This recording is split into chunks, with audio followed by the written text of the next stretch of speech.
Esta ya sería la última clase que tendríamos sobre este tema. Y como ya habíamos conversado en la clase pasada sobre la penúltima clase de este tema,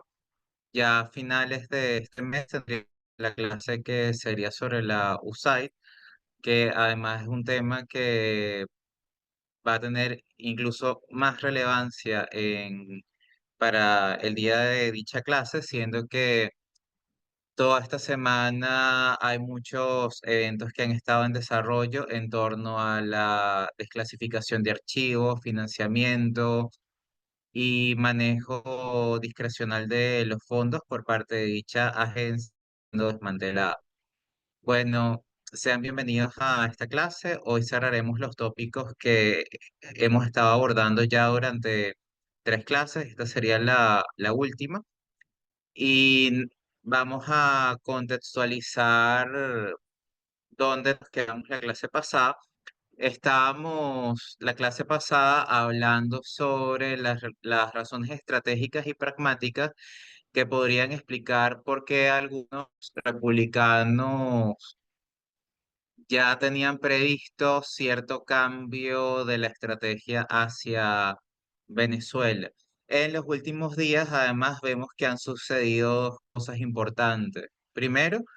un enviado de Estados Unidos hacia Venezuela tuvo una reunión de alto nivel con las autoridades venezolanas y se llegaron a acuerdos específicos, sobre todo en cuanto la migración venezolana que hace vida en Estados Unidos y que puede ser deportada en función de diversas variables como el estatus migratorio, la legalidad,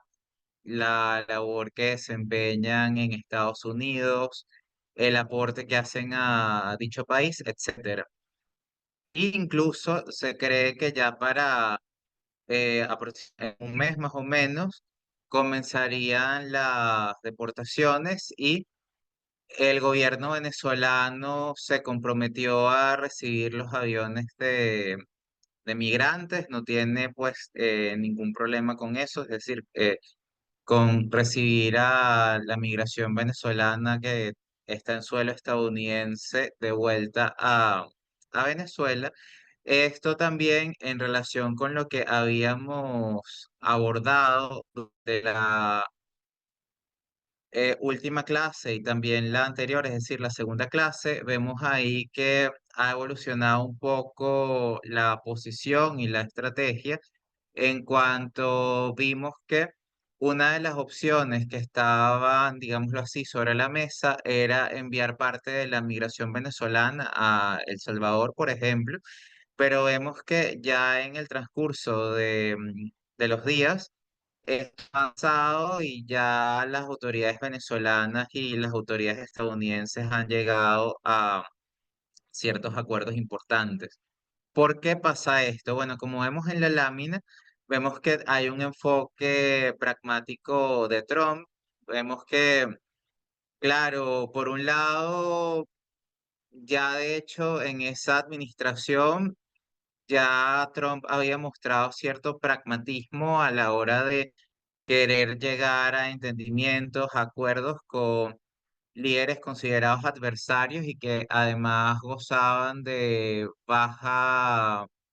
credibilidad, cuestionada reputación en la opinión pública occidental. Hablamos por lo menos, a ver, el gobierno de Corea del Norte, Trump estuvo abierto a llegar a entendimientos puntuales con Kim Jong-un, por ejemplo. Y nada, ya nada que esto haya sucedido en la primera administración era visto como una señal de que algo así podía pasar en América Latina, claro, con ciertos, digámoslo así, matices. Y matices porque, primero, en el caso de países como Nicaragua, Cuba y Venezuela, ahora también Colombia, que vemos que la posición de Estados Unidos hacia Colombia no es la misma desde que asumió Gustavo Petro como presidente del país neogranadino. Bueno, vemos toda esa situación. Vemos que todos estos países están muy cerca del área conocida como Mar Mediterráneo Americano. La distancia entre Florida y las costas venezolanas, Colombia, Panamá, Nicaragua, Cuba, o sea, la distancia es muy corta del estado de Florida. Y además esta región del mundo ha sido considerada de gran importancia estratégica para los Estados Unidos por su cercanía, por lo que representa, no para todo el país, sino para ciertos estados específicamente, la gran oportunidad estratégica, energética para diversos sectores, como lo que es la economía, el traslado de bienes y servicios, etc. Entonces, eso pues por un lado, y por supuesto la posición hacia América Latina nunca iba a ser exactamente la misma que se podía tomar con líderes de regiones como pues Corea. Hablemos de Corea del Norte o Corea del Sur, o hablemos, por ejemplo, de Asia Central. El caso de Kazajistán, en donde vemos que Estados Unidos tiene una posición bastante interesante, es decir, suele ser más abierto a tolerar ciertas situaciones por el propio contexto regional, que en otros casos serían intolerables para Estados Unidos. Por otro lado, en el caso específicamente de Venezuela, cuando analizamos la región y el impacto que tiene dicha situación en la región, vemos que ya tras años de sanciones y presión internacional no ha sido posible remover a la administración de Maduro del poder que asumió en enero. Son de vital importancia las declaraciones que ha dado Marco Rubio como nuevo secretario de Estado durante esta semana, que espera de hecho que para diciembre no la posibilidad de cambios políticos en países como Nicaragua, Cuba y Venezuela es baja. Es decir, que la estrategia se está centrando más a cambios hacia lo que sería el mediano plazo. Es decir, eso no quiere decir que sea imposible que a corto plazo Estados Unidos logre ver cambios en una dirección que que pueda ser percibida como positiva para los intereses estadounidenses, pero por los momentos no parece muy probable. Y más allá de esa situación, vemos que, como también hemos señalado, ya hay entendimientos en ciertos temas puntuales entre la nueva administración Trump y la administración de Maduro, lo cual es un avance estratégico, es decir, porque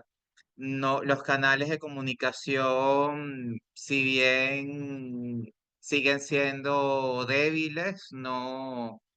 están tan estancados como en otras épocas, sobre todo la época 2019, 2020, 2021. Vemos entonces que hay una situación completamente distinta en ese sentido. Además, ya para la fecha, la administración de Maduro y todo el sistema que la administración de Maduro representa ha logrado tener una resiliencia frente digamos, tanto lo que es la situación interna en Venezuela, pero también hacia la región. Hay un contexto y unos factores de poder, unos equilibrios en la dicotomía de las izquierdas y las derechas latinoamericanas que también es muy distinta para lo que era la distribución de poder durante la primera administración Trump. Entonces, pues todo esto nos muestra que hay un nuevo panorama para llegar a nuevos acuerdos, entendimientos y negociaciones. Y así vemos que la crisis migratoria venezolana es percibida por quienes diseñan y trabajan en la planificación de políticas públicas en Estados Unidos como que un problema que afecta directamente a este país, con un creciente número de venezolanos buscando asilo cruzando la frontera sur. En este contexto tenemos además que entender que la migración de venezolanos hacia los Estados Unidos no solamente comprende a los venezolanos que han estado en Venezuela, por ejemplo, sino que también hay migrantes que estaban, por ejemplo, en países como Colombia, Perú, etcétera, que ahora se han trasladado a los Estados Unidos. Y por otra parte, en ese sentido, vemos que se ha considerado que Maduro pues, podría ser un interlocutor clave para contener el flujo migratorio, llegar a políticas conjuntas, al menos en temas específicos, sin que esto signifique un acercamiento marcado, porque no es conveniente. Y nada, llegar a acuerdos bilaterales que sean específicos, similar a lo que ha ocurrido con México en el programa Remain in México. Y bueno, por otro, el hecho de que Bernie Moreno hiciera las declaraciones que vimos durante la clase pasada, antes de la juramentación de Maduro, fue significativo por varias razones. Esto, además que vamos a señalar ahorita, es además ratificado por lo que ha ocurrido en los últimos días, como a ver, que Estados Unidos haya enviado funcionarios a reunirse directamente con altos funcionarios venezolanos, etcétera. Todo esto pues ya iba sugiriendo un reconocimiento implícito de la administración de Maduro. Hablar de relación de trabajo para gran parte de la comunidad de sociólogos, politólogos, implica un reconocimiento tácito, quizá no tanto de la legitimidad de Maduro como líder, pero al menos sí en términos de facto. O sea, Estados Unidos está reconociendo que Maduro es quien ejerce el poder y lo que esto implica para el resto de la región. Esto también marca un alejamiento del enfoque de cambio de régimen, no necesariamente porque no se siga viendo como algo que es una necesidad, sino que se ve como algo que puede ser menos viable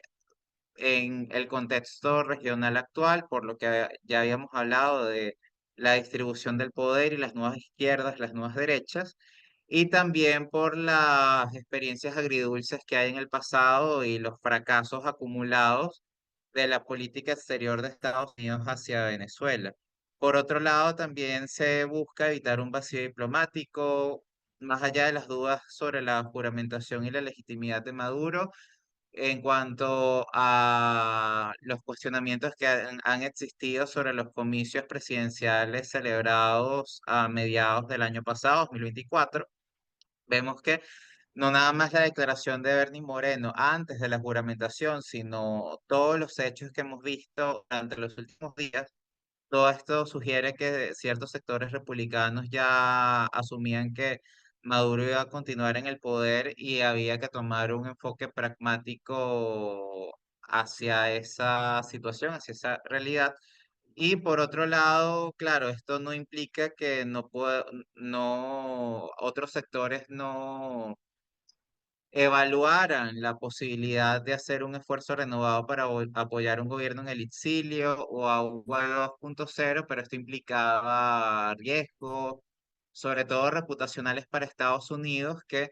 sería como que apoyar y relanzar nuevamente una estrategia que había fracasado. Hasta donde se ha revelado, existía la idea de ahora tener un gobierno venezolano en el exilio, que eso podía ser más inédito en cuanto Guaidó no había abandonado Venezuela, sino que había permanecido en Caracas. Entonces se había evaluado ese escenario, pero al final, o lo que vemos hasta ahora es que es un escenario que ha sido descartado y ya al haber tenido lugar la juramentación de Nicolás Maduro y que ya haya pasado prácticamente un mes desde la fecha, esa opción pierde vigencia en este escenario. Además, también hay comicios en Venezuela ya pautados para abril y en general ya hay un cronograma electoral de aproximadamente 13 comicios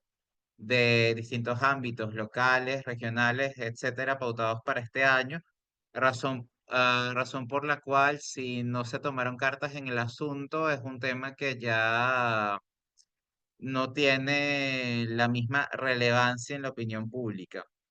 Acá también vemos una preparación para el diálogo, hacer afirmaciones así, incluso antes de la juramentación se veía como un mensaje para Venezuela, para que se evaluara la posibilidad de abrir un canal de comunicación temprano, demostrando la disposición de la administración entrante, es decir, la nueva administración de Trump, para negociar y llegar a entendimientos puntuales. Y en este sentido, más allá de lo que sería la recepción por parte de Venezuela de la migración venezolana que sería deportada, también ahí está en discusión, está en análisis, cómo podría ser puede ser evaluada y tratada la cuestión de la contención migratoria en su origen, porque claro, no se logra, a ver, solucionar los problemas nada más deportando a los venezolanos que están en los Estados Unidos de vuelta a Venezuela, sino hay cambios que permitan que de alguna forma las condiciones que, digámoslo así, fomentaron la salida de venezolanos hacia otros países y hacia Estados Unidos directamente. No, o sea, no, si no vemos que, a ver, hay que implementar políticas que reduzcan el éxodo de venezolanos. Más allá de simplemente deportarlos, no se resuelve el problema de fondo, ya sea a través de la flexibilización de ciertas sanciones, de ciertos acuerdos en materia política, económica, pero por otro lado se percibe que esto también es un importante riesgo a nivel de política exterior y, o sea, no tanto hacia Venezuela solamente, sino hacia América Latina en general, siendo que los incentivos económicos o la civilización de sanciones a cambio de cambios en cuanto a las políticas públicas que, a ver, diseñe, planifique, evalúe y ponga en marcha el gobierno venezolano. Todo esto también implica riesgos porque puede significar la estabilización de lo que sería la situación y los factores de poder en el sistema político venezolano. Vemos que, de hecho, desde el gobierno de Panamá en los últimos días estaba haciendo hincapié en esa situación. Claro, en forma de lamento. Se señalaba que ya de alguna forma se estaba percibiendo que el tema de la crisis en Venezuela se había estabilizado en el sentido de que ya no era visto como la prioridad que había sido hace unos años y que ya los factores de poder en Venezuela habían logrado cierto equilibrio que no tenían hace algunos años. Entonces, esto es también bastante delicado, pues, porque desde Estados Unidos hay que evaluar también muy bien qué es lo que se puede lograr con los acuerdos que se suscribirían entre las administraciones de Trump y Maduro y qué es lo que se puede perder a mediano y largo plazo, porque lógicamente la estabilización de la administración de Maduro también ocasionaría que la administración de Maduro se sienta más fuerte para implementar luego otros programas, otras políticas. Entonces también todo hay que evaluarlo en su contexto. las medidas que se tomen hoy, cuáles resultados van a traer en los próximos años y si al final lo que se está haciendo ahorita para resolver el tema de la migración venezolana y además eh, abordar la contención migratoria en su origen, es decir, las causas de la migración venezolana en Estados Unidos desde Venezuela, hay que ver eso con mucho cuidado. Y por otro lado, también en lo interno, en Estados Unidos se percibe que desde, digamos, quienes están más o menos cerca de la administración de Trump, creen que a ver, la cuestión de resolver la crisis migratoria, no nada más venezolana, sino, a ver, la crisis migratoria en general podría ser presentado como un logro político por Trump. Esto le permitiría aliviar tensiones políticas y sociales, sobre todo en la frontera sur de Estados Unidos, y además lograría cumplir una de sus promesas clave. Acá además, y como hemos visto también durante las primeras clases sobre este tema, hay que evaluar también que buena parte del equipo de Trump y quienes están cerca del mismo, no todos, tienen un enfoque aislacionista, hablamos del aislacionismo clases pasadas, en cuanto más allá de resolver todos los problemas que existen a nivel mundial, también es importante enfocarse en los problemas que hay en Estados Unidos, en las necesidades de Estados Unidos y no estar pendiente de todo lo que pasa en el mundo, por lo menos no tanto. Entonces, digámoslo así, entre todas las alas que existen en la administración Trump, el hecho de que exista esta ala aislacionista y además los reclamos que son legítimos por parte de ciudadanos estadounidenses que piden orden, que piden que se resuelvan los propios problemas de Estados Unidos y sobre todo con todo este escándalo que hay con las agencias de cooperación internacional como la USAID, por ejemplo. Entonces, en verdad, todo esto también amerita que, nada, que se hagan auditorías, que se haga un escrutinio y se discuta, porque, a ver, todo este dinero de contribuyentes estadounidenses que va hacia las agencias de cooperación internacional y que estas agencias son encargadas de administrar la ayuda exterior estadounidense para temas como desarrollo económico, salud, educación, democracia, asistencia humanitaria. También hay que ponernos en el punto de vista de los estadounidenses. ¿Hasta qué punto se ha logrado algo tangible en esos países? ¿Hasta qué punto no se ha logrado nada? Entonces, desde cierta perspectiva, hay que evaluar las cosas con sinceridad. Es decir, ¿se está logrando algo? ¿No se está logrando nada? ¿Se avanza? ¿No se avanza? Y sobre todo también hay que verlo desde una perspectiva de que muchas veces el dinero proviene de los propios contribuyentes estadounidenses que pagan impuestos, que contribuyen al fisco estadounidense y de alguna forma hay una exigencia legítima allí. A ver, el dinero que se destina a los programas de cooperación y asistencia internacional viene de los impuestos que yo pago, entonces yo tengo derecho a exigir rendición de cuentas. Y bueno, en cuanto a lo que estábamos hablando del entendimiento que Estados Unidos podría intentar tener con países como Venezuela, hay que hacer énfasis en las barreras significativas que esto puede tener. Primero, la presión interna en Estados Unidos. Sectores duros del Partido Republicano, incluyendo figuras como Marco Rubio, por ejemplo, pero vemos por otro lado que estas posturas se han ido suavizando a lo largo de este mes, además que ha habido, y esto es notable, existe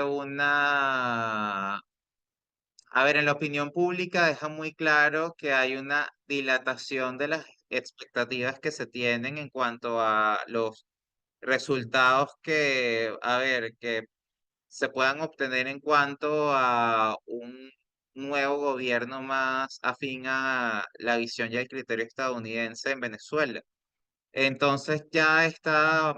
situación y que esto lo hagan tan visible ya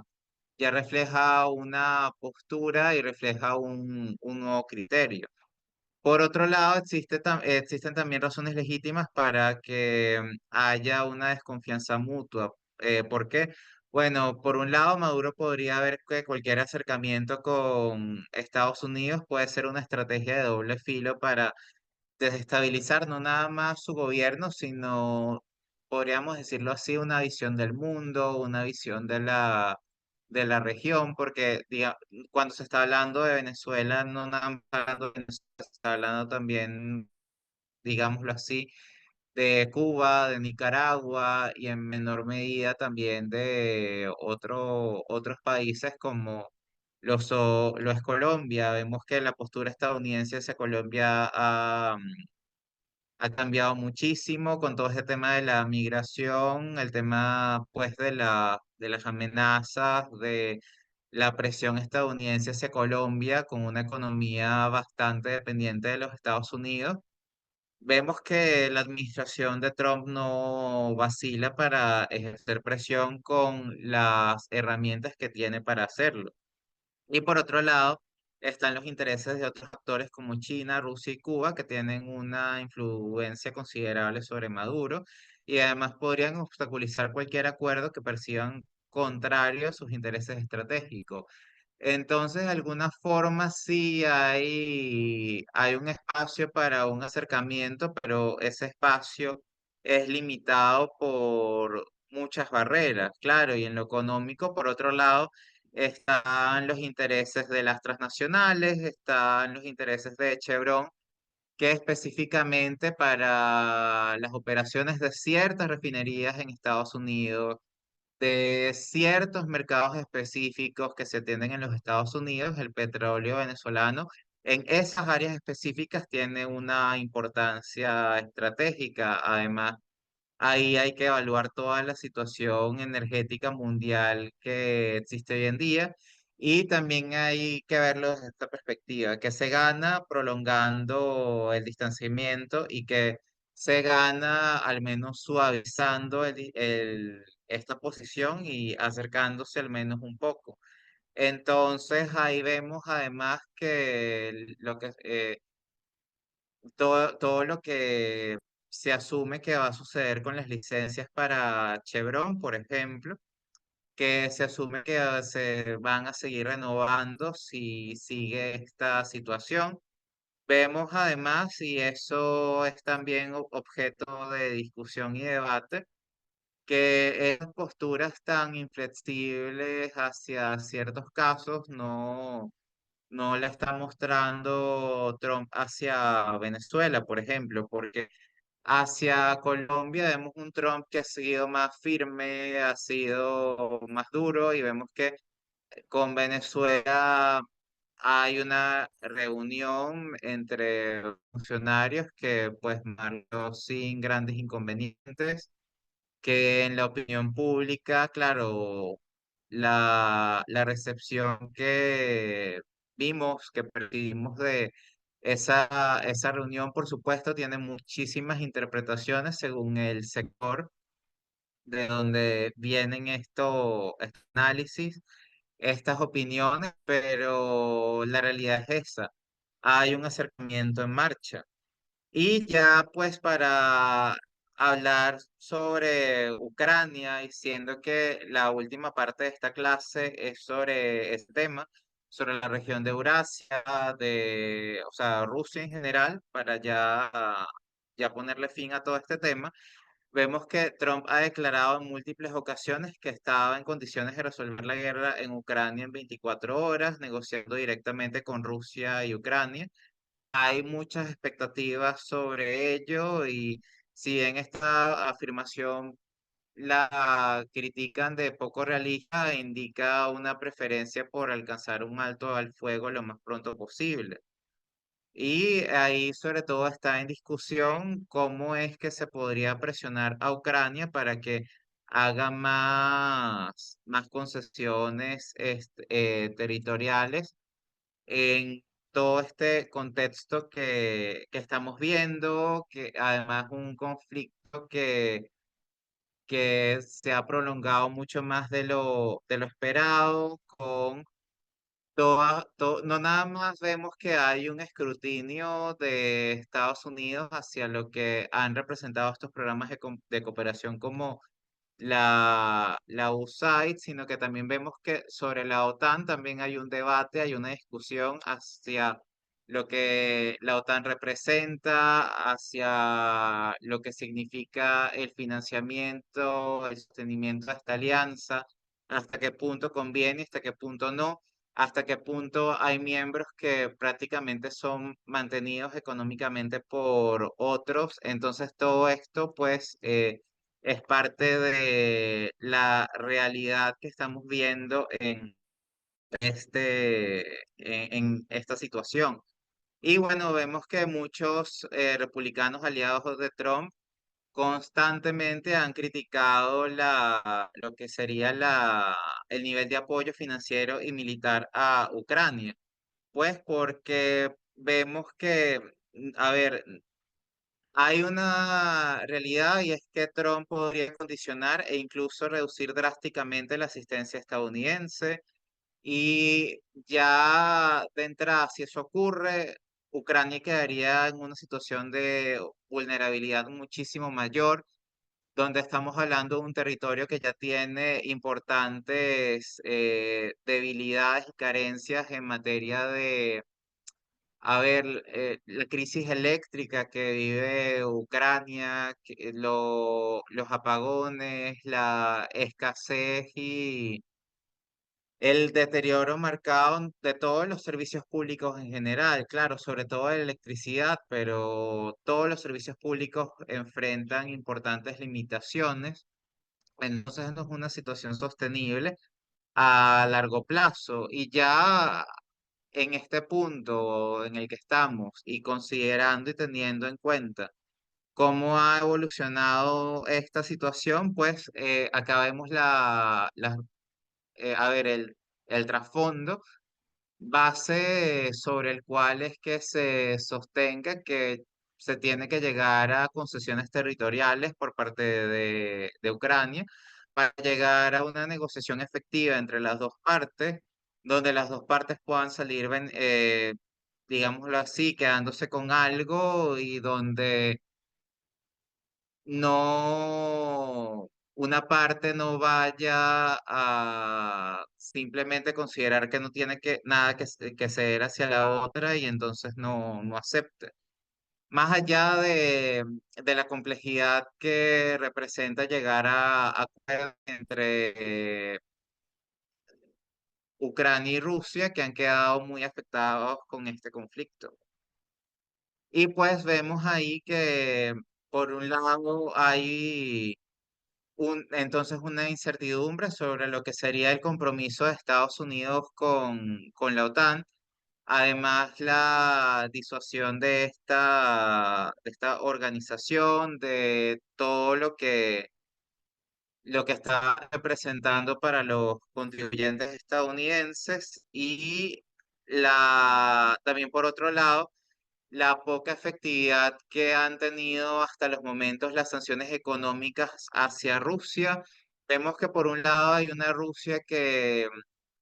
está aislada, sobre todo de Europa, y esto hay que verlo desde dos perspectivas que implican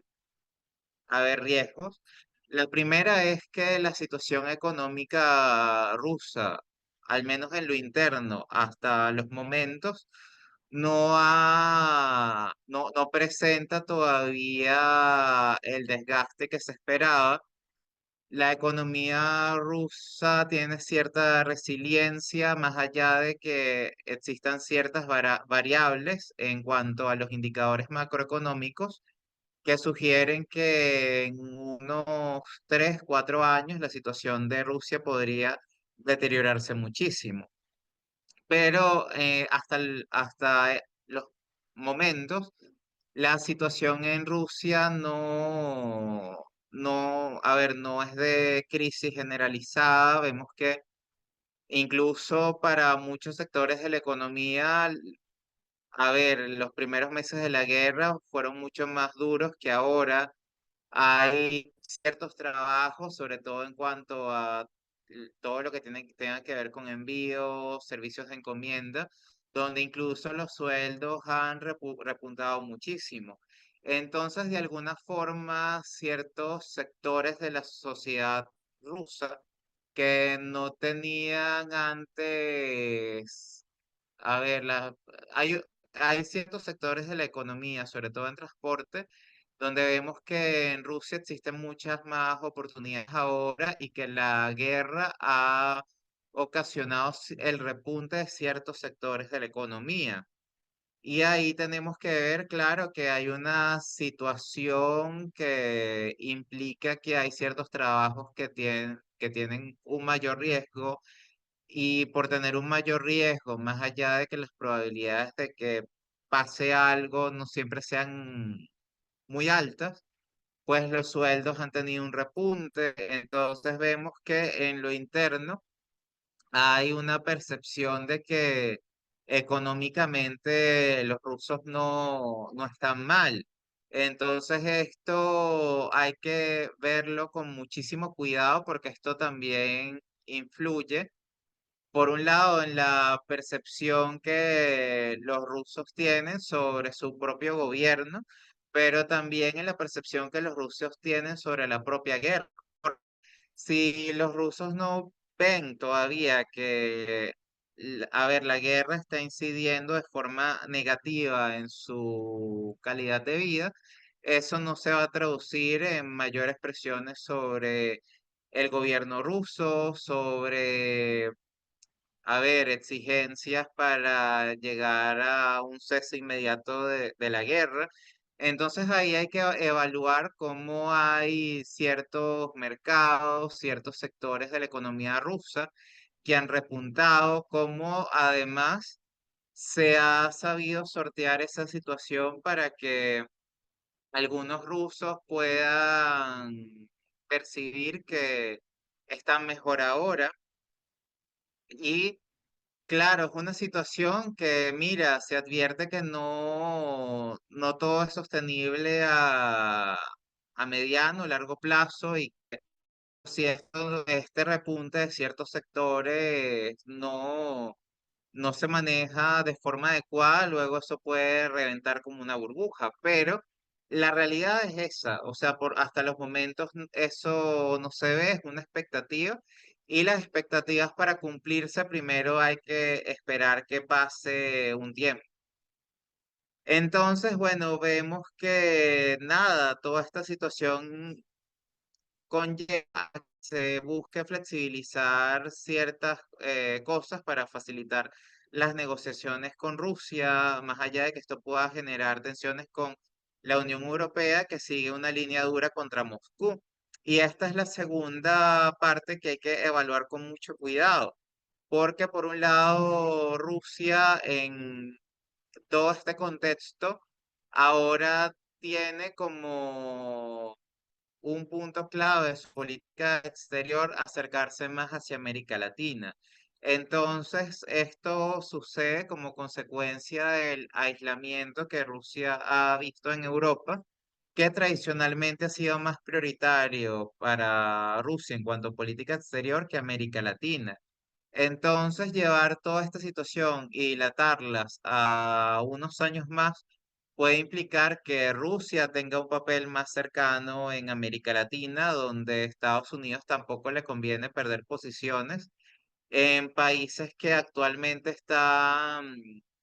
manejados por administraciones que son adversarias a los intereses de Estados Unidos.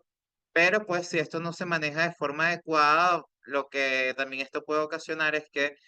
en América Latina la presencia y los vínculos de Rusia sean cada vez más fuertes, sean mayores, y eso para Estados Unidos representa un riesgo. Trump entonces ha criticado constantemente a la OTAN por no asumir más costos en defensa, que unos miembros contribuyen mucho más que otros y que esto no siempre es equitativo. Y entonces una estrategia posible es que Trump condicione el respaldo a Ucrania a un mayor compromiso financiero de los aliados europeos, pero por otro lado esto podría retrasar o incluso reducir la asistencia militar a Ucrania, que como ya dijimos está muy desgastada por todo la crisis que vemos en cuanto a los servicios públicos, en cuanto a la migración ucraniana alrededor del mundo, etcétera. Y la posible reducción del respaldo a Ucrania entonces podría además llevar a países como Polonia y Polonia, Estonia, Letonia, etcétera, a reforzar sus capacidades militares de manera independiente. Es decir, porque considerarían que en caso de una operación en sus fronteras, no tendrían el mismo apoyo. Claro, ahí hay que considerar que no estamos hablando de todas formas de una situación equivalente porque Polonia es parte de la Unión Europea, por ejemplo, y Ucrania no. Ahí hay diferencias, pero todos los cambios que se puedan manejar en la OTAN tendrían un impacto en cómo estos países pueden percibir que esa situación tendría una repercusión sobre ellos. O sea, y además, por otro lado, hablando de China, vemos que a ver, estas acciones podrían interpretarse como una debilidad de Occidente como bloque en Ucrania, y esto sería además una oportunidad para aumentar la presión sobre Taiwán, por ejemplo, oficialmente la República de China, que sabemos que hay toda esta disputa entre la China continental y los derechos que la República Popular de China exige y reclama que tiene sobre la República de China, mejor conocido como Taiwán. Acá vemos además, bueno, que figuras como Carson y Miller han defendido una postura del America First, que lo habíamos visto, que se estaba además rechazando los compromisos internacionales prolongados que Estados Unidos asumía en las guerras que se han tenido a lo largo y ancho del mundo en las últimas décadas, sobre todo, y esto lógicamente incluye el apoyo a Ucrania, que los sectores, sobre todo aislacionistas, de los que ya estábamos hablando, exigen que esto también tiene que tener límites, es decir, porque se pierde más a veces de lo que se logre, y claro, y hay advertencias de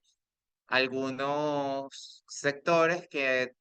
piensan y advierten que ser demasiado aislacionistas puede hacer que los adversarios de Estados Unidos, como digámoslo así, China, Irán, etcétera, puedan sentirse más, que tienen cancha libre para actuar con más firmeza en algunos conflictos. Entonces, es una advertencia que, claro, también se evalúa. Y bueno, este enfoque aislacionista podría entonces traducirse en una retirada parcial del liderazgo estadounidense en Eurasia y América Latina.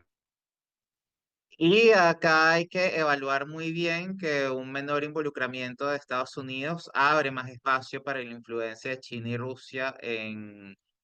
América Latina, sobre todo en países como Venezuela, en donde hay intereses económicos, estratégicos y energéticos tan fuertes. Entonces, ese en gran medida también es el problema. Vemos que durante su primer mandato, Trump fue muy firme con la política de sanciones a Venezuela y Nicaragua, más allá de que evitó intervenciones militares directas.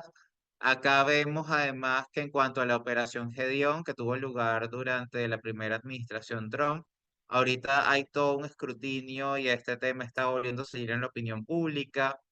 por todo lo que ha pasado con los servicios de inteligencia. De hecho, Goodrow ha dicho que hay, que a ver, que tenga lugar un escrutinio sobre lo que fue la operación Gedeón hoy en día, también es delicado porque esto sucede muchos años después, cuando los servicios de inteligencia han tenido mucho tiempo para depurar fuentes, a ver, borrar o maquillar lo que no era muy conveniente, de forma que no se pueda conocer la verdad absoluta, sino solamente una parte de la verdad. Y en gran medida es cierto, pues, porque cuando los hechos sobre una situación en particular a ver,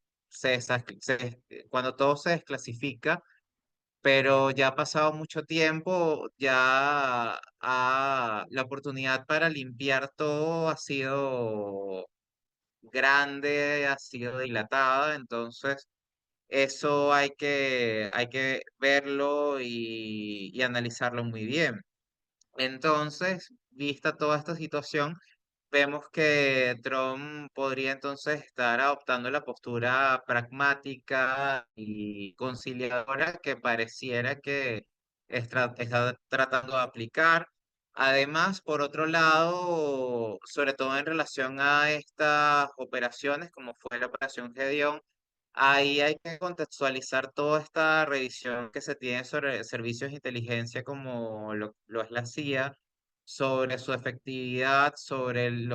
a ver, las críticas que hay desde la administración Trump hacia la efectividad de la CIA y hacia los propios intereses de Estados Unidos. Hay ahí toda una fuerte discusión. Y bueno, por otro lado, las transnacionales, el petróleo, las tierras raras que están en apogeo actualmente. Y acá esto es claro y hay que hacer énfasis, un Estados Unidos más aislacionista significaría menos obstáculos para la expansión de la influencia rusa en Eurasia, particularmente en países como Kazajistán, Armenia y Serbia. Pero por otro lado, un repliegue occidental en Eurasia podría beneficiar a China, permitiéndole expandir su presencia en Asia Central y aumentar su influencia en Rusia. Y ya cerrando esta clase, para entender los principios de la política exterior de Rusia, tenemos que hablar sobre lo siguiente. Primero, la multipolaridad y el equilibrio de poder. Rusia ha abogado y sus acciones se concentran en cuanto a fomentar un sistema internacional multipolar donde ningún país o bloque de poder, en especial Occidente, domine de forma unilateral. Por supuesto, esto como en casi todos los temas ideológicos, hay quienes están a favor y quienes están en contra, porque hay quienes asocian el multipolarismo hacia un sistema que puede ser más anárquico y desordenado, pero es relativo, habría que evaluarlo. El principio de multipolaridad es una respuesta directa al papel de policía mundial que Estados Unidos ha jugado y el objetivo es promover la cooperación con otras potencias emergentes como China e India para contrarrestar la influencia de la OTAN y de Estados Unidos. Es decir, acá no se cuestiona que existan potencias grandes y dominantes, pero se busca llegar a un orden, digámoslo así, más equilibrado, donde sean varias potencias grandes que estén más o menos al mismo nivel, situación que no vemos hoy en día. Durante el siglo XX se hablaba más de un orden internacional que era en ciertos aspectos bipolar, pero después de la caída de la Unión Soviética, incluso ya podríamos hablar que eso pasaba ya cuando la Unión Soviética entró en decadencia, vemos que eso ya había entrado en declive, en, había entrado en un momento ya de enfriamiento. Y por otro lado está lo que es la soberanía e integridad territorial. Rusia defiende con firmeza su soberanía, rechaza lo que percibe como injerencias externas en sus propios asuntos. Además, Rusia es enfática en la defensa y en la protección de sus áreas de injerencia restringir todo lo que puede ser considerado como una amenaza para lo que es la misión de salvaguardar su propio territorio, su nación, etcétera. Vemos que esto es uno de los principios que fundamentan la postura tan crítica hacia las revoluciones de color en los países vecinos. Y Moscú considera que las operaciones impulsadas por Occidente en cuanto a las revoluciones de color son sumamente peligrosas para su propio país, en cuanto el principal objetivo que se busca a través de estas operaciones es instalar gobiernos alineados con la OTAN y la Unión Europea. Además está el principio muy relacionado con esto que acabamos de hablar, lo que es la esfera de influencia y cercano extranjero. Rusia considera que las repúblicas exsoviéticas que son más cercanas a ella son, digámoslo así, su cercano extranjero, a de lo que sería Ucrania, Georgia, Abjasia, por ejemplo, y entonces busca mantener una influencia significativa en regiones como esta, también Asia Central, donde está Uzbekistán, Kazajistán, etcétera. Entonces, uno de los principales objetivos de Rusia es la protección de las poblaciones de habla rusa, etnia rusa y la preservación de la cultura rusa en estos países, ya que es prioridad para Moscú proteger el mundo ruso, no solamente en Rusia, sino fuera de Rusia también. La defensa contra la expansión de la OTAN, sobre lo cual hemos hablado a lo largo de todas estas cuatro clases. En cuanto a la OTAN es una amenaza existencial para Rusia, especialmente a lo largo de su expansión hacia el este, incluyendo todos los países que antes estaban bajo una influencia soviética marcada. Y la integración de estos países en la OTAN es percibida como una agresión directa a la seguridad de Rusia. Por otro lado está la seguridad colectiva y la diplomacia multilateral. Esta idea tiene como base el apoyo de todos los mecanismos de diplomacia multilateral que sean alternativos a la OTAN, fortalecer las alianzas de seguridad con países asiáticos, además de promover organizaciones como el BRICS y la Organización de Cooperación de Shanghái. En el caso de América Latina, la llegada de Lula representó una gran oportunidad porque a través de la llegada de Lula se pudo avanzar más en la consolidación del bloque BRICS, que durante Bolsonaro se había enfriado muchísimo porque Bolsonaro no creía en los BRICS, entonces de alguna forma eso era un impedimento para avanzar en la consolidación del bloque. Además, ya para dejar claro y sentados los principios de la política exterior de Rusia, también está el pragmatismo y la realpolitik. En cuanto la política exterior rusa se basa en la defensa pragmática de sus intereses, independiente del sistema político de sus aliados o socios, dependiendo de las circunstancias y los equilibrios en cuanto a la distribución y los factores de poder. Moscú establece alianzas con países diversos, más allá de sus sistemas políticos, distribución de poder en una persona, varias personas, un bloque, varios bloques, un partido, varios partidos, etcétera. Si estos comparten una postura que sea hostil hacia el bloque occidental o hay intereses comunes en reestructurar el orden global, Moscú encuentra un área para la cooperación con estos países. Y también está lo que sería el rescate del orgullo nacional y el legado histórico, es decir, reivindicar la historia rusa, la cultura rusa y los logros geopolíticos de Rusia a lo largo de la historia. Además, señalar y hacer énfasis en que Rusia como federación es la sucesora de la Unión Soviética en la defensa de modelos alternativos al liberalismo occidental, la diplomacia energética y control de los recursos, en cuanto se considera que las vastas reservas de minerales y recursos energéticos son una herramienta de poder geopolítico y geoeconómico, sobre todo en Europa. dado que el control sobre las rutas de suministro energético le otorgan a Rusia cierta influencia estratégica. Y así vemos que la dependencia europea del gas ruso, por ejemplo, ha sido utilizado como medio para ejercer presión. Y en línea con lo que tiene que ver con el multilateralismo, todo el trabajo que Rusia tiene en conjunto con otras potencias como China, India e Irán para hacer contrapeso al bloque occidental. Y en fin, la expansión de la OTAN tras la caída del muro de Berlín y la disolución soviética es un tema complejo que refleja la evolución de lo que sería la seguridad europea y global desde finales de los años 80 hasta la actualidad. Y así vemos que lo ha ido adaptando y expandiendo en respuesta a las nuevas realidades, es decir, primero hubo una reconfiguración de la OTAN en la posguerra fría, después una expansión hacia el este, intervenciones fuera del área tradicional de la OTAN, la reacción de Rusia cuando Rusia percibió que la OTAN estaba expandiéndose mucho más allá de lo tolerable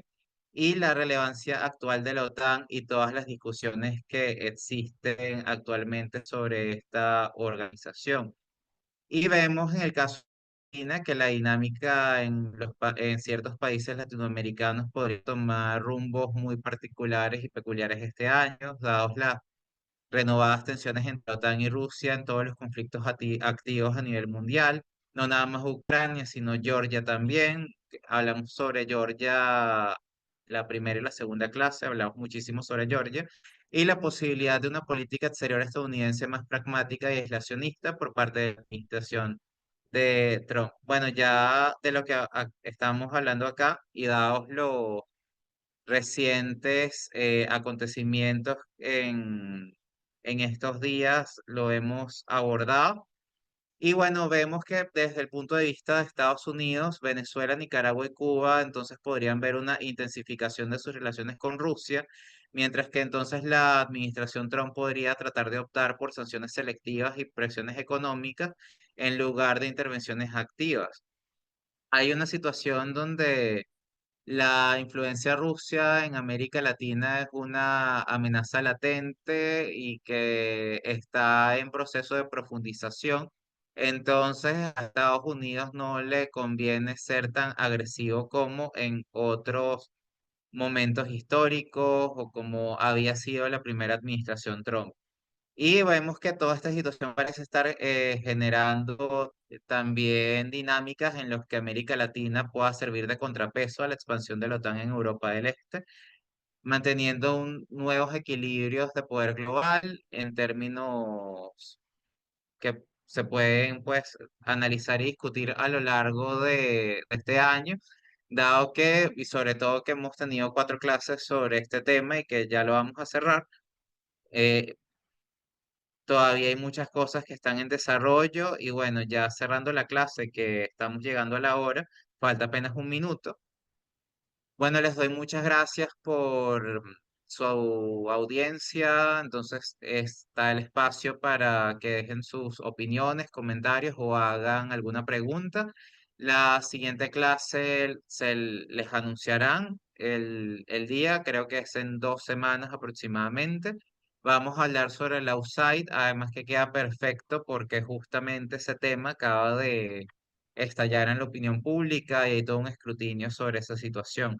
Entonces, bueno, les doy mis mejores deseos y muchas gracias por estar atentos toda la clase. Gracias, Vicente. Solo hay acá una pregunta de Max. Y pues antes que nada, buenas tardes, Vicente. Nos escribe Max. Una pregunta, si para Rusia es vital detener la expansión de la OTAN, ¿qué tal su expansión por América Latina y su influencia? Mira, el tema con América Latina, y hay que tenerlo muy, muy claro, es que América Latina está mucho más lejos de Rusia que Europa. Europa de alguna forma tiene una tradición mucho más cercana a Rusia que América Latina. Hubo muchos intentos de establecer lazos y canales directos de cooperación entre el Imperio Ruso, por ejemplo, y América Latina, pero la distancia geográfica era una limitante muy grande. Bueno, de hecho podemos hablar de las pequeñas colonias rusas que tuvo Rusia en América del Norte y algunos proyectos que existieron para impulsar la cooperación entre el Imperio Ruso y algunos mercados latinoamericanos para la época